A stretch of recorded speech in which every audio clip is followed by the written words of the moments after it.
back, everybody, to the most anticipated match of the year, the grand final between the formidable Fnatic and their challenger, Mad Lions. That's right, Trouble. Forget the LEC finals. We're about to crown our ultimate rock, paper, scissors champions. I still remember the first day I saw a piece of paper destroy a rock. You don't forget that as a child. Since that day, I've always wanted to be the best. Rock, paper, scissors is tough. It's crazy. Maybe you go for a rock, and then boom, they pick paper. It's just that quick. This is a head-to-head like no other. The best of three, lightning-fast rounds where everything can change in a split second. To set expectations, there are no clear favorites here. Fnatic, the old hands, if you will, but Mad have been cutting fingers and wrapping their fists for many years now. Here we go. Mad versus Fnatic, round one. An upset wins with Rock over Unforgiven Scissors. That was lightning quick from Fnatic. Oh, we've got to go see an instant replay of that. Roll it again. There we go. So smooth with the action from Upset. That's a tough blow for Mad Lions, but they still have 2 rounds to make their comeback. And on stage, Armored and Wonder are stepping up. Oh, I could genuinely watch this all day. What a disappointment it would be if it only went to 2 rounds. Buckle up. See if we can get ourselves a third. Unbelievable! Mad Lions have gone for scissors once again, literally snatching a victory from the edge of defeat. My mind is blown, Trouble. Old Demons coming back to haunt Fnatic at the worst possible moment, losing to the same strategy multiple rounds in a row. Well, Nymera, I think it all rests on this final round. But who will be victorious, Mad Lions or Fnatic? A victor will be celebrated today, but there can only be one.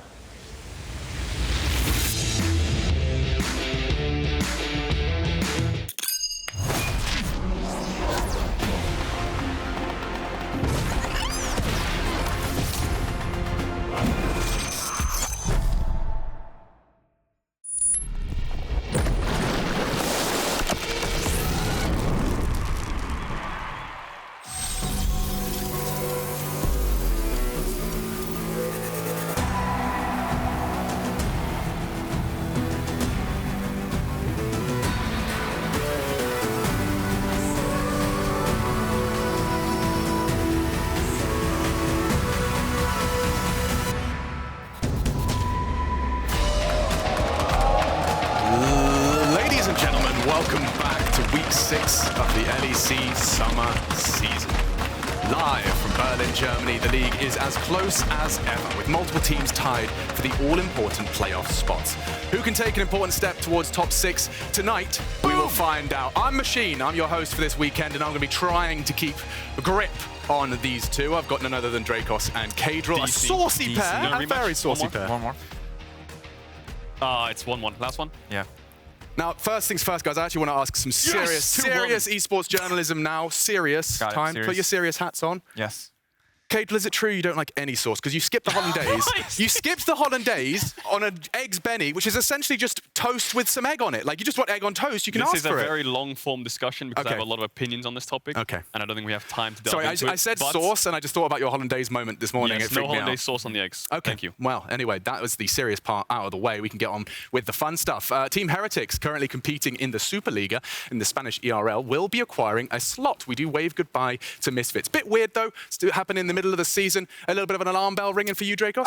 It's a little bit unfortunate, I think, for the players currently involved with the Misfits organization, both the roster and the support staff, because it does cast shadows of doubt on their future in the competitive league. And I think it would have been ideal for all of the Misfits players involved to have waited to hear this announcement. Obviously, very exciting on our side. Having a new team, new life in the LEC is always something that's super interesting. But I definitely feel for the Misfits players and the staff of the Misfits organization at the team level that this news comes mid-season, because obviously, in a good way or a bad way, it is going to affect how you're feeling about the team. Yeah, and the only thing you can do as a player now is try to give your absolute all, so that in the off-season they have a lot of kind of evidence to show how good of a player you are. Just talking about Heretics, of course, Werlib was one of the players in the LEC, the EU LCS. He was in Fnatic, he was in SK, he was in Giants, he was in many, many different teams, and he's now like the content creator / face of what we've seen so far from Heretics, doing really well in the ERLs, top 2, as you said, in the LVP. We'll have to see how they perform next year, but of course, Misfits still have a lot to fight for. They certainly do. And Heretics are currently top 2 in Spain, so you can catch them over at EU Masters. That is starting August 24th. Moving on, of course, we talk about Misfits. There is changes in the Misfits camp as well, which do need to be addressed. Zanzara returning to the LEC, replacing Zlatan in the jungle for the Misfits. Is this an upgrade for the Bunnies?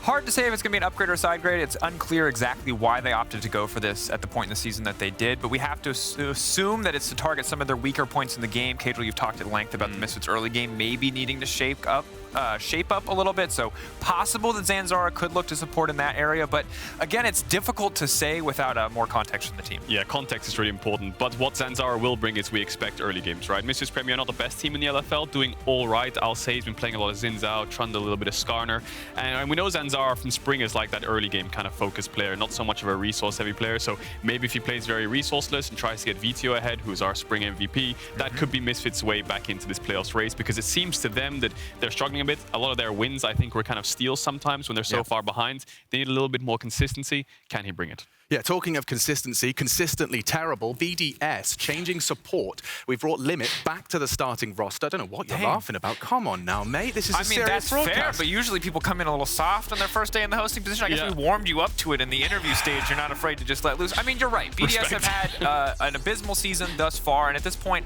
I think we're all pretty much happy to see any changes because they have not been manifesting on the Rift. So maybe Limit can be that silver bullet, the solution to their problems. But I think that is too tall of a task for any one player. Yeah, I think at this point, I think BDS's playoff chances are gone. It's all about looking forwards. We talk about it a lot in the second half of summer where players and organizations want to put players to the test to see what they're like for next year. You know, put Limit back in a stage environment. Maybe that's the idea. See how he performs and weigh up what their roster will look like next year. Because Korean bootcamp is one thing, scrims are one thing, but stage is always a different thing. Yeah, and also, interestingly enough, G2, we were getting a little worried last week. We were having discussions. Jankos saying in the interview with him, we just got to make playoffs now. I was bringing up Worlds. He wanted to focus on getting to playoffs. Perhaps, though, the reports of G2's death greatly exaggerated. Yeah, they're definitely back in the playoffs race, sitting in the top 4 right now, which is great, but they have a lot of things to clean up. I mean, that Astralis game on screen, they're actually behind, losing the game. Astralis in quite a winning position, I would say, and then they just capitalized on the mistake of Astralis over chasing. Picked up the win there, picked up the win against Rogue as well, which was a bit more kind of one side in their favor. If you look at their picks across the weekend, Gwen, Talia, Tom Kench, 3 picks that they played in both of those games. So I think G2 are trying to find a consistent formula to pick up wins in best of 1s, get a playoff spot, and then best of 5s, they'll come alive. Something that, interests me is just the idea of, you know, these G2 boys, some of these names are veterans of the scene. My understanding of how is it that a team like that can be, in analysts' eyes, in the players or the people watching's eyes, you know, behind with the meta and not adjusting and being at the top of the table there. Well, and luckily you don't even need to hear what I have to say about it because we've talked to Jankos about this on the Euphoria podcast last week when we had him as a guest. He talked a lot about, hey, after MSI, we took a break. And luckily for us, the first few weeks of the season were played on a patch that was very similar to the MSI meta. But as we move forward into the season, we lost our grip because there were teams that had had more practice than us, that had had more time to figure things out. He even said, hey, look, our individual performances were abysmal, but this last week, while there were still some shaky moments, individual performances are shaping up. And while they might not have the best meta read, at least they've figured out what is working for them. And frankly, it's making them look like a revitalized team. And that's put them back in the top 4, right? And that's exactly what they needed. You look at the top 3 right now, it's Rogue, Mad, XL, G2 are sitting just behind them. And these are the front runners we're looking at. These are the teams we thought are the teams that are the front runners for Worlds right now. Because 1, they're showing consistency either in-game or in draft. Or 2, they just have an identity that kind of outshines the other teams, you know. And I think it's just a successful formula if you look across the board. I mean, Rogue, just stick to one plan. Mad Lions, early game. XL, the early game as well, seems to be the focus for some of these teams. Well, just while you're sitting down, let's bring up the standings. I think it'll be interesting as well. Let's see if we can actually visualize what he's talking about. I mean, it is, at this point, you know, up for debate. There is perhaps a couple, you know, dragging their heels, but we really have got a marathon of these next 4 weeks. I completely agree. I think this is going to be an absolute bloodbath. I think the top 3 feel good because there are only really consistent teams, as Cadrell highlighted. And yes, it's for a variety of reasons, but that level of consistency is nice when you can see pretty much everyone. And at this point, I'm still going to include G2 in this. We'll see how this week goes for them. But the level of inconsistency across all of our teams is so high this season that no one feels like a safe bet. I think that Europe needs to come to terms with the fact that the meta is just so early game focused right now. And I think a few teams are struggling with that, and they're still leaning to comfort and scaling, but if you look across the world right now, early game is so dominated. With 12-14 coming up next week as well, we expect it's even more early game focused. So I think these teams really need to start honing in on their playstyles. Fantastic, yeah, and I think the schedule as well would be worth bringing on up into your eyeballs so you can understand exactly when your favorite teams are going to be battling it out today. We've got a whole day of League of Legends ahead of you. We're going to be starting with SK versus Astralis. It is right here. I feel like a little weatherman. We've got Rogue, of course, up against Misfits as well. Boys, for a big conversation, is there a particular game that people should clear their schedules for? I think a pretty interesting one actually is Game 4, because BDS's only win is against G2, and now they're playing the second time, more so for kind of memes, and I think people will be kind of laughing at G2, but like, you can't lose to BDS again, surely, right? But in terms of serious playoffs implications, Game 1 is definitely the big one. Yeah. Okay, keep our eyes on Game 1. In fact, that's where we're heading soon enough. But for now, in our marquee match of the day, a struggling Fnatic fighting to not miss their first ever playoffs. They will face off against the current best team in the LEC, the Mad Lions. Rawr. What was happening last season was like we were a bit scaling to playoffs. Right now we are like rock style, like always going really hard, and we want to be like first in regular season as well, so that's why we are hyped every game. The Whirling Death catches 2. That's another onto perk. A rampage. 4 unforgiven. 2 more quick kills as Aljoya looks for the 4th. I think Fnatic's weakness is probably their over-aggressiveness on Hylissang and upset. Will start out. Razor. 1 more hit needed. It's Hilly with a flash ebb and flow for first blood. My team is full of superstars, so kinda need to give resources and maybe get carried sometimes. The package coming out, Cap's gonna be in trouble. Razork unstoppable. He needs forward on Caps. It's flawless timing, but upset. A monster absolutely unleashed onto G2. As Fnatic is struggling in the race for playoffs, we want to ask you, the fans at home, will Fnatic miss their first ever playoffs? Spam yes or no in the chat now, and as while their fingers furiously type, I reveal... Why was it in your shirt? I don't know. I wanted to make it mysterious. I didn't even notice it was there. I know. I'm magical. I am impressive. I know. But this is my theory. I worked on this. Maybe even made it myself. A little arts and crafts moment. But I want to motivate you. You know, I feel like you're unmotivated. It's mid-season. I've seen this guy skipping his sources. It's just weird. Generally, you guys are a bit discombobulated. This is to get your heads screwed on tight. Okay. Got it. So call this and consider this an incentive. You're both in competition with one another. You know, I know you missed the competition. I know, Kadril, deep in the pit of your stomach, you crave to compete, and now you can. Okay. Give it to us, Alex. This is the prize. And over the course of this event, it's not an event, that's what I'm normally doing, I want you to convince me. For first things first, we've got Fnatic stats on screen, and this could be a first party hat moment. We've got a lot of competition for Fnatic. They haven't missed a single playoffs. And my question, Dracos, is this the first time? Do you want me to argue for Fnatic or against Fnatic, Alex? I think you should argue... Whatever you say. Against them. Against Fnatic. Oh, this is easy. Oh, God bless you. Mixed it up from rehearsal. All right, oh my God. Here's the deal. Fnatic, oh man, they've had so much historical success. They've never missed playoffs. That's all great. How many times have they gone 9-9 and like slipped into playoffs by a hair? Now the Fnatic fans are like, ooh, history, plot armor, but you can't just keep relying on plot armor. Think about G2. They relied on plot armor in 2021. How did that work out for them? This team is disorganized. You've got individual underperformances left and right. You've got Wunder getting out-juked by Mickey X. Upset Hylissang, the strongest bot lane in the league in splits past, are losing lanes. He's very passionate about this topic. And right, Humanoid was the best mid laner in the league last year. This season, he's looked lost. He's getting bodied on his so-called Vex counter picks. Fanatics look done. They look dusted. Unless they show us anything remarkable this week, they're out. And the remarkable Mark Lamont. Never doubt them. They've never missed it. Why would this split be the one? They've got superstars, Humanoid, Wunder, all from different teams. They took these insane players, Wunder from G2, Humanoid from Mad Lions, Razork from Misfits, paired it with the best bot lane in Europe, and they're going to make it. Yes, they're throwing games. Yes, they're not winning early games. Yes, their momentum sucks, and they have maybe a little bit of a mental barrier. You know, they get reverse swept against Rogue. They throw games when they're ahead, and Humanoid dies to everything that even if you blow on him, he's probably going to get ganked and die.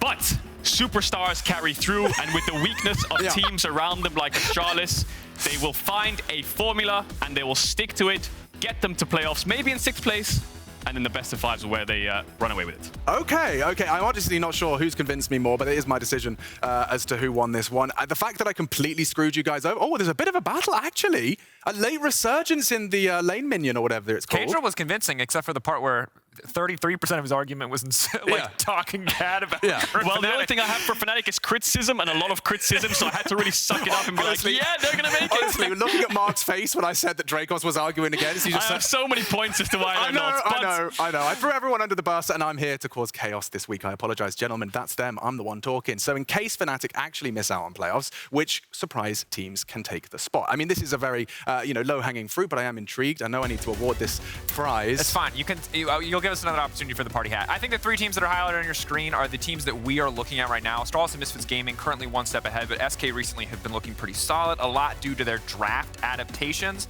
But Astralis and Misfits especially, for very different reasons, just feel like a safe bet in the world of a relatively unsafe Fnatic, let's say. Yeah, these are the 3 teams who might contest Fnatic, and perhaps Vitality. We'll have to see how the split continues, but Astralis have a clear identity and we're going to scale for late game. Misfits, we're not so sure. I feel like Zanzara is this X factor now coming in. Are their early games going to be better? Are they going to be just as abysmal and they're going to have to make these miracle comebacks?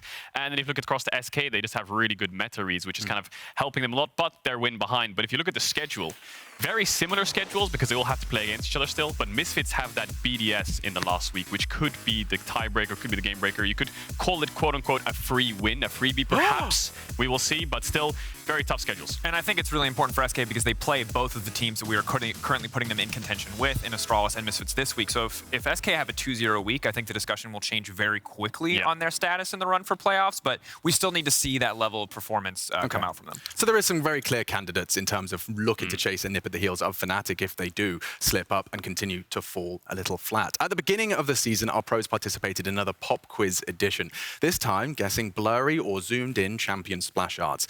Let's take a look at how they fared. I have a splash art quiz. Okay. I'm going to show you either details of splash arts or blurred splash arts. And I have to guess the champion. It can be skins as well. Oh, base skins. No skins. You have 3 tries to guess based on what you see. I'm ready. You get 1 guess after each clue. That should be easy. I'm not good at splash arts, I think.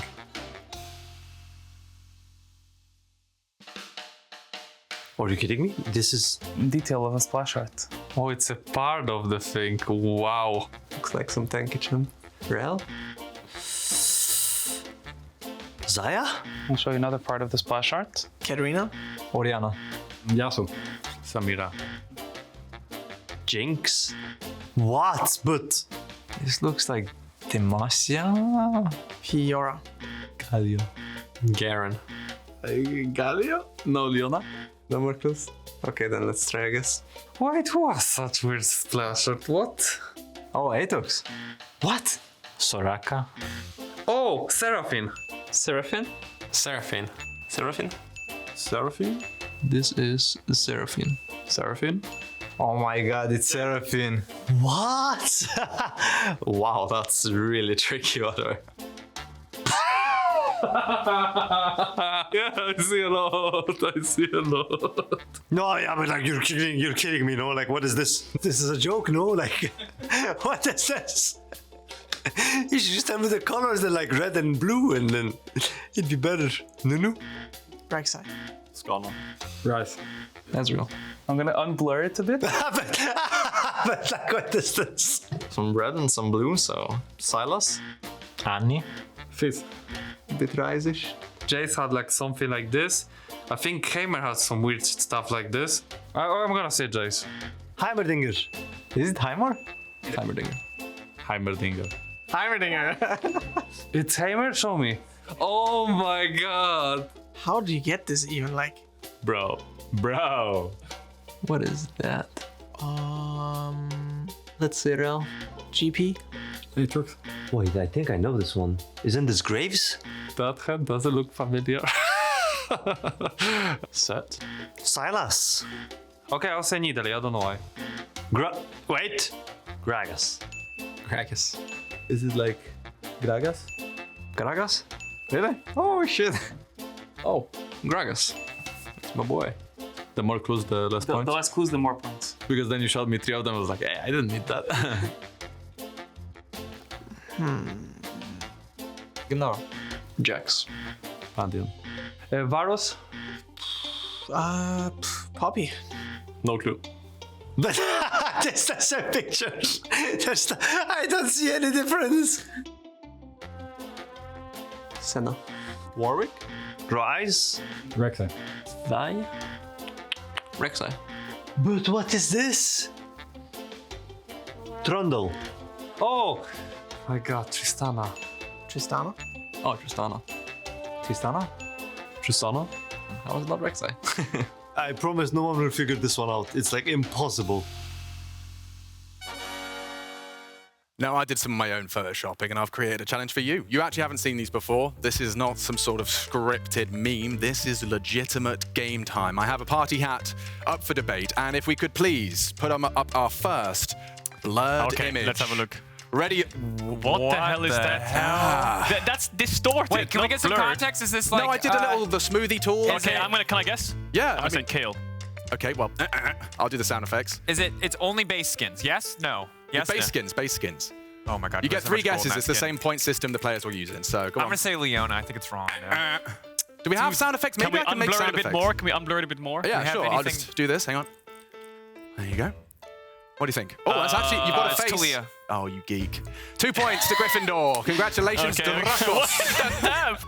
Okay, I might be a boomer. Okay, you but won I'm the gonna play first one. into Don't it. get cocky. It's not Don't over. get It's cocky. not over. Come on. over. All right. Number 2. Let's bring her up. Let's bring it up. I don't want to be throwing up any... yeah, there's your Yeah, reveal. There you there go. she is. Yeah, Congratulations. good job, Dracos. What gave it away? Was Wow, it the you're face? so good. It was either Sivir or Talia, and Talia's been played recently in production or a sucker for relevancy. I actually buy skins and wear them, so I don't actually. He's know the metagaming Oh, it. that's cool. Yeah, just trying to get as far away. Tarek! Yeah, just like as far away. Tarek? Yeah. Bing, bing, bing. That's correct. Yeah, that's 3 points to Slytherin. What the hell? Congratulations, Not so man. cocky now, are you? Huh? Yeah, okay, well... Wait a second. Production, are you feeding him answers so it stays close? No, it's not. That was an easy one. The score is 3-2. Champion 3, please, if we could. Please, direct our attention to the board. Champion 3. Hit me with Champion 3. I'm on a roll now. You can't stop me, Dracos. Do I get a start or do you... Well, I believe he just shouted Tarek immediately, so you can shout something if you Yeah, like. go on, Dracos. You can go first. Nar. It's just a single tone. No. It's not Nar. Mark, for 3 points. I'm going to go Brand. Okay, for 2 points, Dracos. Well, we need it to... It's coming. Oh, my God, it's so it's easy. so much Is easier. it Sivir? I think if you get further so back... easy. What, you got it? Yeah, Sivir. Yeah, I said Sivir. Oh, you're good at this. Okay, that's 2. It's 2 only two. points. Calm 2 down. points. I think we have one more. I believe we have one more, so to We need to tie 'em. separate them... I get to go first, right? Score is 4-3. Nice. You can go first for 3 points. Yeah. Oh, you're doing sound effects too Go now. on. Where's that? Okay, what do you got for me? Zillion. What do you say? Zillion. Absolutely not. Dracos, anything? Don't look at the big one, please. We're doing a performative piece. What is that? Viego. Absolutely not. No. Okay, Okay, for 2 unblur it. points. For 2 points. It's coming, hang on. To take the win, to take the lead. Oh. Any ideas? Are you gonna go or am I gonna go? Cadril. I'm gonna say, dude. Come on, Cadril, say no an answer. idea. I don't know. Thresh. What the hell? Dracos is cheating. Did you get it right? He actually got it right. Did you get- Congratulations. And Dracos, if you wouldn't mind, that is your I would not mind. coveted prize. My Oh, good we have friend. sound effects now. How did he get that? And a round of applause from the studio, please. They won't let me Thank you so compete in much. pop Thank you. quiz. I would be too good at it. Yeah, Thank you, Mark. no Thank you. one You're a good sport. participated. I thought we'd get them involved, but... Okay, you're the party winner today. All right, oh well. Let's move on, shall we? As we get closer to game 1 of the day, which will be played remotely due to a positive COVID case on Astralis. Frankie, though, our lovely Frankie, is joining us and is catching up with SK's coach Swiffer on their recent resurgence. You two play nice. Let's go over to Frankie. Take it away. Thank you very much, Machine. I am Frankie Ward. I'm very, very pleased to be back after just a short 3 years. And I'm joined now by Swiffer, the coach from Team SK. Now, Swiffer, first of all, thanks for joining me. And second Thank of you all, for having me. yeah, it's an absolute pleasure. Now, you guys were 1-6 down at the start of the split. And then Yes. a miracle happened. How did you get your team to believe in a possible comeback? I think we just had there was a lot of a lot of dialogue, a very, very honest conversation between the players and myself and the players about where we really wanted to be, and recognizing that this is an opportunity that's not going to come along too often. And I think once the reality of all that set in and the things that needed to be said were said, I think we kind of got over that hump and learned how to empower one another in the game. And I think that that's probably the most important thing that we learned as a team to be throughout the first round robin, was how to say yes to each other, basically. And if you actually want to know how that review process and how those conversations went. I think our SK content team just released something that shows behind the scenes. I'm loving the plug. You may have a free plug for that. So I'll be checking that out after tonight's show. But I also want to ask what it was like for you and the team personally, hearing people in the community and people even on the very desk that Miss Machine and friends are sat on right now have doubts in SK. What was it like to try and play through those? Yeah, I mean, it's obvious that we hear what the community says and the what the analysts say and everything, and it's difficult to not let that affect us and for that to not affect the players. But this was the roster that we came into the year with, and we made a commitment to that roster, and I'm finally proud to show that we have kind of not overcome the criticism or anything like that, because obviously there's still flaws in our gameplay and everything like that, but to at least prove that we made the right decision, sticking by everyone. This week, you're going up against two teams that are tied for 6th right now, Astralis and Misfits. They're teams that aren't really known for their early game. They love to scout, they love to team fight. You guys, though, in the last few weeks, you've really improved your early game. So how important is that going to be in the matches this weekend for you guys? I think once something goes right in the early game, it just gives you, I think it gives the players such like a feeling of momentum and confidence. So the fact that we've really kind of knuckled down on it and are able to get that ball rolling more often than not recently, I think, as I said, just has basically inspires the players to continue to play proactively. It's not to say, that sometimes it's a bit, back and forth or anything like that, but I think the other side of that, the really important thing is that if something goes wrong, the players also know that the game isn't over. And I think that was what was really holding us back in the first half of the split. Well, you're still in playoffs contention. Just because you're 9th doesn't mean we won't see you in. I've been practicing this, ladies and gentlemen, a Malmo. So, Swiffer, thank you so much for joining me and good luck in this weekend's matches. Let's head back to the desk. Thank you so much for having me. Thank you. Swiffer there from SK, I love that. And we've moved all the way to this beautiful desk. I am the conductor of this train. Destination Insight. Cadril, Dracos. Choo-choo! Let's go. Malmö. Malmö. Frankie was so proud of herself and she still did it wrong. Did she? Malmö. I don't know. I can't do it either. I'm just making it up as we go along. I see the production is loving the party hat. Let's talk about standing implications, because that's it's all my we're going to job. talk Can I about. do it, please? Sure. Fine. Fine.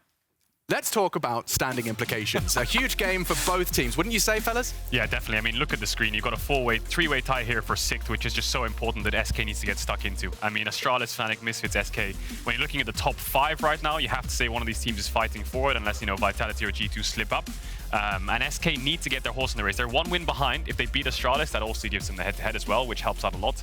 And then they just need to beat Misfits. So it's kind of like, they're kind of stepping on each other. It's just a massive brawl right now for these 4 teams. And this late in the season, when teams are this close, a single 2-0 week is season-defining. Because normally we talk a lot about how individual best-of-ones might not amount to much, but when it's this neck and neck, they really start to matter more and more. And to be fair, SK has been strong in a lot of their early games across the last 2 weeks. Yes, they lost to the Mad Lions, but that was one of the best early games we've seen from SK all season long. Yeah, definitely was. I mean, if you look at their last couple, they beat G2.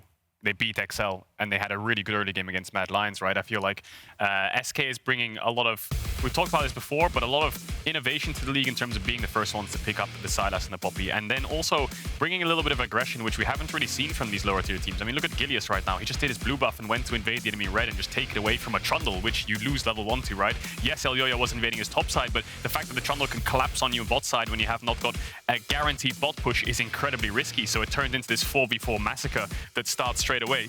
And then they come out with 4 kills. I mean, you have to say, they maybe should have won this game. I think it was actually 3 kills as Nisqy dies. They should have won that game with such an early game lead. But the fact that they're showing this aggression is very, very important because they need to put up a fight against these top teams. So, they've definitely got their socks pulled up, but sometimes they're tripping over their shoelaces a little bit. Yeah, I think ultimately, while we've seen great draft reads and we've seen some excellent early games, it is very hard, especially against a team like Mad Lions, to then close the game out from that position because Mad are feel like as close to the full package as we can get in the LEC right now in terms of fundamentals, in terms of early game, in terms of mid game, late game, everything. They bring it all. And so you cannot afford to slip up against these teams. That said, a team like Astralis, while they're fantastic late, their early game is super exploitable, and it's definitely an angle for SK to attack. Interesting. Okay. And is this something that you've investigated further than these numbers? I mean, these numbers do seem to be quite damning. Yeah, you look at the last 4 games. I mean, SK, fantastic 2K gold lead. That's something you really want to keep building upon.